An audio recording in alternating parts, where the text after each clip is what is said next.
7. That's how many times England have reached a World Cup quarter-final and gone home. Nobody on earth has lost more. This week, for the third match running, they should have made it a story you already know the ending to. They didn't.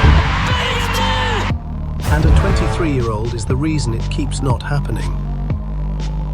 The strange part? The man who built this team won't tell you why. So let's talk about the pattern. Because it is a pattern. It has dates, it has names, it has a number.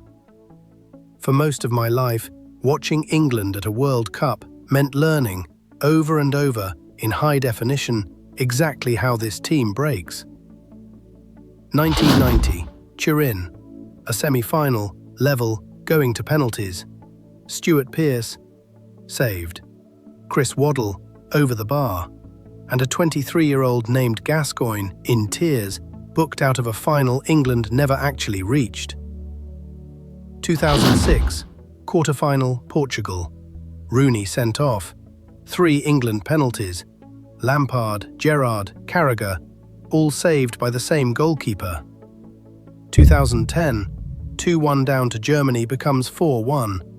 A capitulation so complete they changed the laws of the game because of Lampard's goal that never got given. 2018, this is the important one. England led a World Cup semi-final inside 5 minutes, best run in a generation, and still lost it in extra time to Croatia.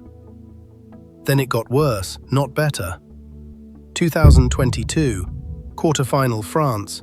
Harry Kane steps up to a penalty that levels the game and puts the next one over the bar.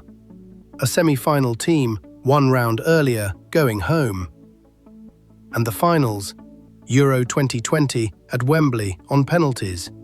Euro 2024 ahead, then an 86th minute goal from Spain. Late, always late. Here's the number all of that adds up to. 7. 7 World Cup quarter-finals reached and lost. That is more than any country on the planet. Nobody has stood at this exact door and been turned away more times than England. This isn't a fan base being dramatic, it's a record. A specific, documented, repeatable way of losing. And the most famous version of it? The single most iconic English penalty miss in history. It was taken by the man in the England dugout right now. Gareth Southgate, Euro 96, Wembley, the decisive penalty, saved. He spent 8 years after that trying to coach England out of the exact moment he authored. He couldn't. So on Wednesday night, when this England went a goal down to Norway in a knockout tie, you knew, I knew, everyone in that stadium knew. Here we go again. Except that's not what happened. Not once. 3 times. Start 10 days ago, round of 32. England go a goal down to DR Congo inside 7 minutes. A team in their first ever knockout match. Old England loses that game, or draws it, and spends a week apologising for it. This England won it. 2-1, on to the next one. When England needed a captain! Across to Bellingham! Round of 16, Mexico, and this is the one that should have ended them. Watch the exact minute it should have gone wrong. England are 2-0 up and cruising, comfortable, and then it starts to come apart the way it always comes apart. Mexico pull one back, the crowd wakes up, and then, 54th minute, Jarell Quansah is sent off, straight red. England are down to 10 men in a hostile stadium, protecting a lead that's shrinking in front of them. This is the exact scenario. This is where 30 years of England teams have quietly folded. A man down, momentum gone, the noise coming. But in the middle of all that, a 23-year-old just takes the game off everyone.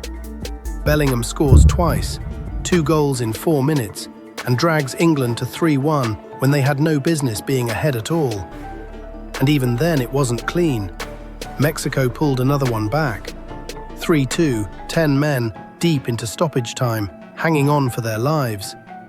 It was not pretty. It was not control. It was not the performance of a team that had figured everything out. It was an escape. That's the second one. Across to Bellingham! It's 2! And then Wednesday, the quarterfinal. Norway, a semi-final on the line. Andreas Schjelderup puts Norway 1-0 up in the 36th minute. And Erling Haaland is out there, one of the most dangerous strikers alive, a man who scores for fun, waiting for one chance.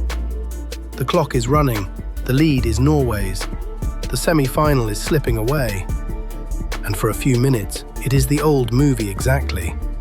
You can feel the whole country brace for it. 30 years of muscle memory saying, this is the bit where England quietly goes home. Bellingham equalises before half-time. Then he holds his nerve, and everyone else's, for another hour and a half. 90 minutes, then extra time, Haaland still lurking. One mistake from over. Extra time, 3rd minute. A loose ball drops, and the kid puts England into a World Cup semi-final for the first time since 2018. Haaland, the great danger, didn't score. Bellingham scored twice. Norway had the better chances and went home anyway. 3 knockout games. 3 times behind or pegged back. 3 times it should have been the same old story. 3 times it wasn't. Here's the thing about luck, though. It doesn't repeat 3 times in 10 days. So if it isn't luck, what actually changed? Start with the manager, because the manager is not a gimmick. Thomas Tuchel won a cup at Dortmund, a league at PSG, the Champions League at Chelsea, and a Bundesliga title at Bayern. This is not a novelty hire. This is one of the most decorated coaches in Europe, hired to do exactly one job. And he told you the job before his first match in charge. His read on why England kept falling short wasn't vague. It was this: they played too full of fear. His fix, in his own words, we play with the hunger and the joy to win, not with the fear to lose. Now that could just be a nice quote, except the tactics back it up, and not in a vague way. Neutral analysts, not England's own media, tracked England changing shape match to match. Against Mexico's press specifically, Tuchel moved Declan Rice into a different central role to pull that press apart. This isn't one fixed system riding on talent. It's a team being retooled game by game. And then there's what he did with Bellingham, because this is the mechanism. At his club, Bellingham had been a box-to-box midfielder. Tuchel pushed him higher, a number 10, closer to Kane, freed from the dirty work, told to go and hurt teams. Look at what happens to the numbers. Shots per 90 minutes, 2.67 this tournament.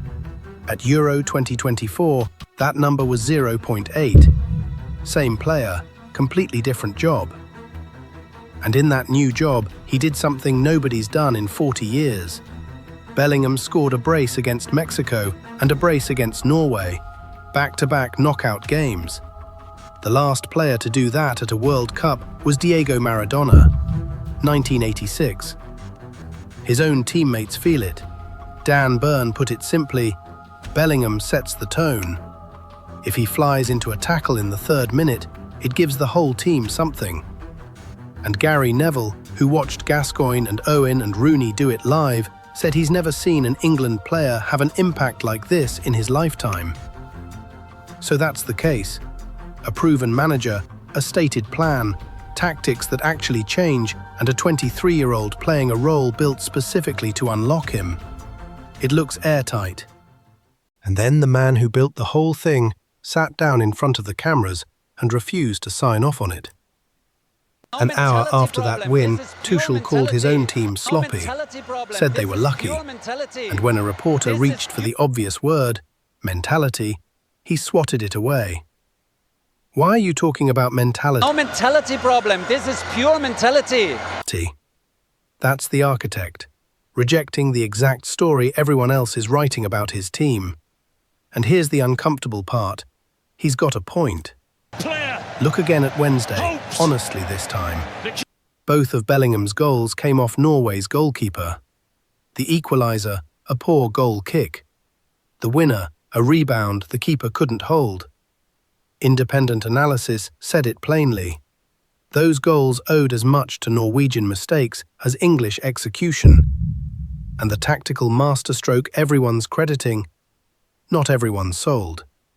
Paul Scholes, who played that exact position for England, says Bellingham isn't a number 10 at all, that he's being miscast. Even Bellingham won't play along. Asked about his manager's comments, his answer was, and I quote, "Yeah, well, whatever." Kane won't say they've arrived either. He's the captain. He's the one man in that dressing room who's lived every version of this heartbreak. And his own words after Norway were not a victory lap. There are still levels this team hasn't reached. And in 3 days, the level they have to reach is Argentina. Lionel Messi, 8 goals this tournament in a semi-final. The exact stage England lost at in 1990, in 1996, and in 2018. So maybe this is just a good team getting good bounces at the right time. Maybe on Wednesday, we find out it was never real. Here's where I landed. Tuchel's right. It was never mentality. That word was always too big, too vague, too easy.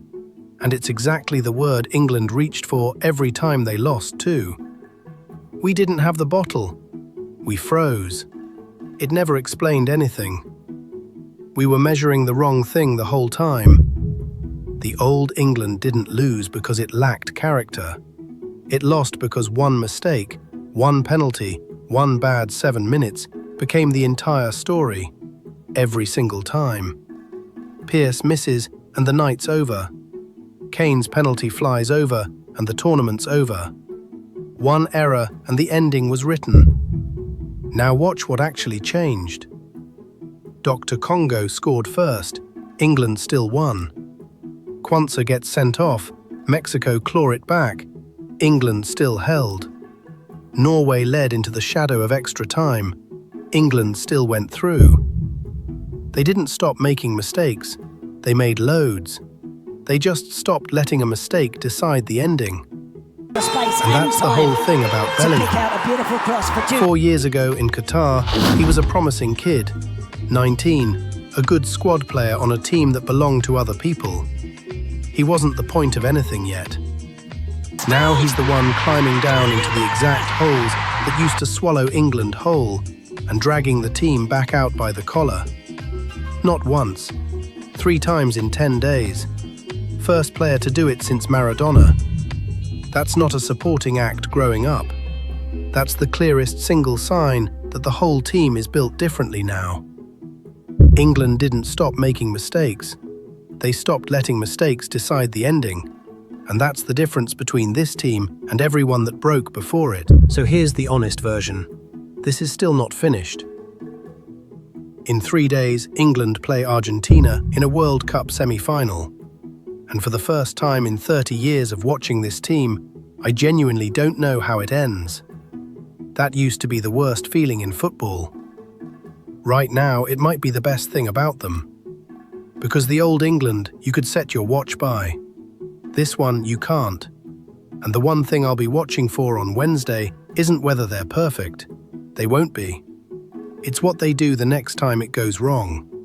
Whether they let it end the story. 30 years, you always knew how it ended. This is the first time I don't. When they walk out in Atlanta, I'll be watching for that one thing. And I'll have the breakdown up before you've stopped arguing about it.